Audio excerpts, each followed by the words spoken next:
他用电台意外联系上了30年前的父亲，但父亲就是在30年前去世。救父心切的他立马说出了死亡地点和日期，而这个日期刚好是对方的明天。父亲半信半疑，慌忙终止了通话。殊不知这个举动将会改变他们一家人的命运。这是2000年上映的一部比较冷门的科幻片，上映23年来，一直有人在为他打抱不平，甚至有人说他比蝴蝶效应更好看。故事发生在1999年的美国，男主约翰是一名事业有成的警察，但他的生活却过得十分糟糕。自己好不容易找了个女朋友，然而却在今天被提出了分手。受到打击的约翰有些沮丧，毕竟现在的他已经是大龄青年。这时家里的无线电台突然传来呼叫，约翰顿时来了兴致。通过简单的几句交流，彼此间发现非常投缘。两人不仅同住一个社区，而且还都喜欢同一支棒球队伍。奇怪的是，对方说的球赛全部来自于30年前。第二天，警方接到报案，发现了一具女性骸骨。经过法医的现场鉴定，尸体竟然与30年前的凶杀案有关。约翰随即在周围进行调查，但并没有找到有用的线索。其中最近的住户是一对老人，他们的儿子也是警察，可惜早在30年前就得病死了。一无所获的约翰走出房子，然后向上级做了简单汇报。当天晚上回到家的约翰本想休息，但又听到了无线电台传来的呼叫，对方似乎十分兴奋，因为约翰竟然预测了球赛结果。随着两人交流的步步深入，一个惊人的真相浮出水面，原来对方是已经死了30年的父亲。起初双方都以为是一场恶作剧，直到父亲弗兰克无意点燃了桌子，而约翰的桌上也同时出现了胶痕。约翰不清楚到底发生了什么，但可以确定对方就是自己的父亲。来不及解释太多，他提醒父亲会在第二天死于一场火灾。弗兰克听后火冒三丈，大声回应说这绝对不可能，然后强制切断了信号。次日，身为消防员的弗兰克很快发现了不对劲，约翰不仅再次预言了球赛结果，且消防队出勤的火灾点也是如此。这下让弗兰克非常困惑，难道无线电台的另一头果真是自己未来的儿子吗？怀揣着疑问抵达火灾现场，弗兰克勇敢地冲进去救人。然而当他找到被困的女孩后，偏偏这时云梯长度不够，根本无法救援。这时他准备走一条他认为比较安全的通道，可突然他脑海里回想起昨晚约翰说过的话，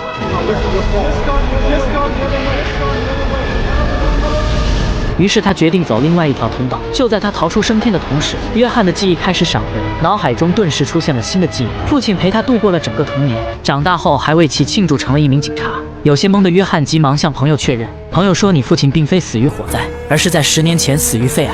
这句话让约翰非常震惊，想不到自己真的救下了父亲，还改变了所有人的记忆。回到家后急忙翻阅老报纸，所有迹象表明父亲并没有死。此时的弗兰克也终于认清事实，电台的另一边果真是自己的儿子。因为刚才的呼叫没有反应，他便在桌子上给儿子留了一句话。约翰看到后非常开心，没想到自己又拥有了父亲。如此不可思议的奇迹到底怎么回事？原因是城市上方出现的道道激光，它们是太阳黑子影响的结果，同时还强烈干扰了无线电信号，也因此让弗兰克父子实现了时空对话。 You're the voice of an angel. Reach right out of heaven and you pull my butt out of the fire. Tell me I'm not dreaming here. Tell me it's really you. 时间很快来到深夜，父子俩仍旧有聊不完的话题。弗兰克让儿子必须追回女朋友，约翰则剧透了30年前的全部棒球赛，还善意提醒父亲尽快戒烟，否则就会患上肺癌去世。 I love you, son. I love you too, Dad. I've missed you so much. 意犹未尽的切断信号后，弗兰克到医院看望值班的妻子。劫后余生的他对拥有的一切倍感珍惜，也正是这个探望，让妻子无意发现了医生的误诊，并上前及时救下了一名病人。殊不知所救病人是个杀人狂魔，也因此将弗兰克一家推入了危险境地。凌晨时分，睡梦中的约翰再添新的记忆，自己在30年前参加了母亲的葬礼。第二天醒来，连忙给母亲拨打电话，想不到另一边变成了餐厅。预感不妙的约翰找到女友询问情况，可女友则表示根本就不认识他。匆忙来到警局上班，约翰又发现了新情况，前天挖出的那具女性骸骨，确认是30年前连环杀人案中的受害者，凶手是个极其残忍的变态，专门挑选职业女护士下手。本来案宗显示只杀了3个人，现在却突然变成了10个人。令人意外的是，约翰的母亲也是其中之一。慌张的约翰跑到家中联系父亲，并详细告知了母亲会被杀的事实。经过两人的一番讨论，他们梳理出了事情的真相。就因为约翰救下了父亲，才导致母亲去医院值夜班，从而让他救下了杀人狂魔。原本只杀3个人就该画上句号，可活下来的杀人魔又杀掉了7个人。眼下必须想办法抓住变态凶手，这样才能救下母亲和其他受害人。得知凶手的第4个目标会在酒吧出现，约翰让父亲去尝试把凶手捉拿归案。随后，弗兰克很快来到地方并锁定了受害人。凑巧的是，受害人竟找弗兰克主动搭讪，这样一来就让凶手扑了个空。另一边的约翰检查档案，发现受害者变成了9个人，也就是说，弗兰克成功救下了一名女护士，但却丧失了抓到凶手的机会。当天晚上，约翰和父亲讨论下一步行动时，母亲带着小约翰走进了房间。约翰难掩激动地打了个招呼，并表明自己是一名警察。母亲说6岁的儿子也想当警察。约翰赶紧说自己小时候的梦想也是如此，可妈妈却不给他买玩具手枪。Sounds like your mom and I would get along. Yeah, she's pretty special. I'm real proud of her. Well, I bet she's proud of you too, huh? Being a cop and all? I hope so. I hope she knows how much I love her. 一旁的发小也想试试无线电台，于是约翰决定送他一份大礼，提醒他只要牢记一个名字雅虎即可。发小听得很是认真，然后牢牢地记住了这个单词。随后，约翰将凶手的下一个目标告诉父亲，详细讲述了受害者的遇害时间和地点。次日，弗兰克在行动时被凶手跟踪，进到厕所后还遭到了偷袭，两人你来我往殴打起来，最终弗兰克不敌对方晕倒在地。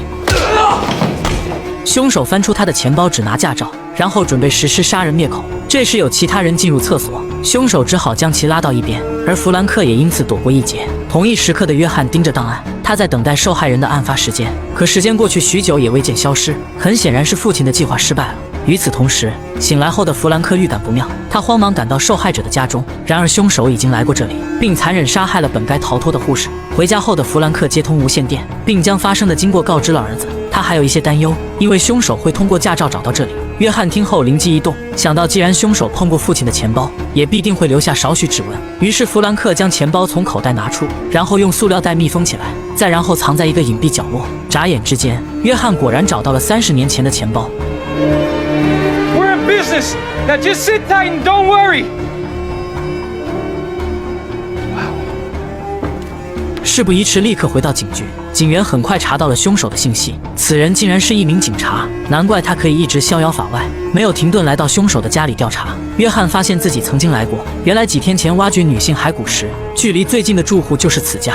原本只剩下一对老夫妇，且他们的警察儿子早就死了，可如今他们的警察儿子还活着，而老人的妻子却在30年前被人杀害。注意到女主人也是一名护士，约翰立刻想通了怎么回事。凶手为了洗清嫌疑，竟然连自己的母亲也未能放过。愤怒的约翰在酒吧找到凶手，并直言对方就是30年前的杀人魔，然后立誓一定要将其捉拿归案。凶手一脸淡定，并不回答。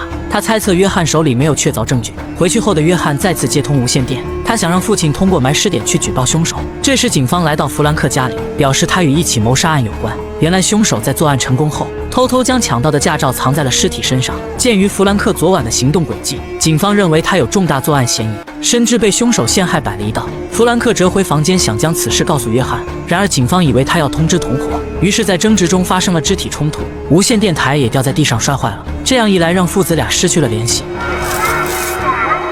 随后被带到警局的弗兰克讲述实情，但警员老黑听完却完全不信。为了能够证明自己，弗兰克预测了正在直播的棒球赛，这些话让老黑气到崩溃。他认为对方绝对是在胡言乱语，然后直接将其关了起来。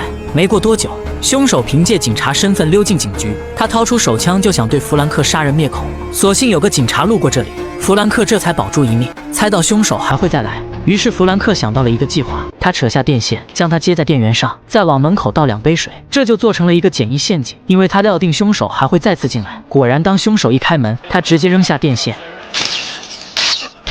整个警局的电路瞬间瘫痪，凶手也被电晕倒地不起。他拿出凶手的钱包，记下了上面的地址，然后触发了烟雾警报器。一时间，整个警局暴雨倾盆。趁着混乱，他跑出警局，顺利找到了凶手的住处。果然，在这里找到了大量犯罪证据。与此同时，凶手回到家也发现了他。凶手举枪射击，他只好夺命而逃。好在他的身体素质超强，每一颗子弹都未能伤他分毫。与此同时，另外2名警察顺着踪迹也找到了凶手的住处，这也让他洗脱了嫌疑。随后，他将凶手引到岸边，再出其不意将其拉入水中。凶手再没了优势，等他浮出水面，凶手也不见了踪影。他以为事情就此了结，赶紧回家修好电台，告诉了约翰。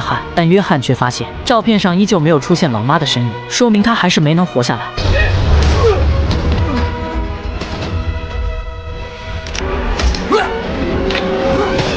凶手居然没死，他将约翰父亲铐在门框上，上楼准备解决他的妻子。偏偏这时小约翰听到动静出现在了门口。当弗兰克拿枪指向凶手时，凶手则抓起小约翰做了人质。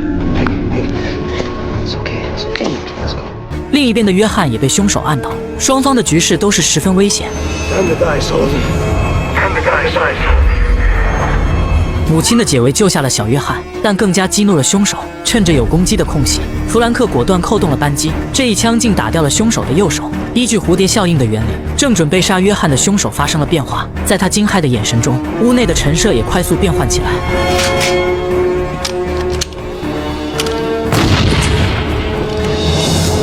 不明所以的约翰扭头查看，发现老年的弗兰克出现在房间。是的，30年前的弗兰克没有死，然后又在30年后击毙了凶手。此时外面的极光渐渐消失，两个时空的父子也彻底断了联系。故事的最后，约翰重新获得了爱情，并有了一个可爱的儿子。弗兰克和妻子也没有死，他们一如既往的非常幸福。至于约翰曾经联系的发小，他在后来购买雅虎股票成了富豪。至此，本片结束。这是一部23年前的经典老片，看完它让人颇感意外。本来应该赞叹剧情的逻辑严密，却不想被他的父子之情热泪盈眶。其实导演想表达的并非科幻，而是在讲我们人生路上必须做好选择，因为每一次决定都会对未来产生影响。感谢老铁们看到这里，我们下期再见。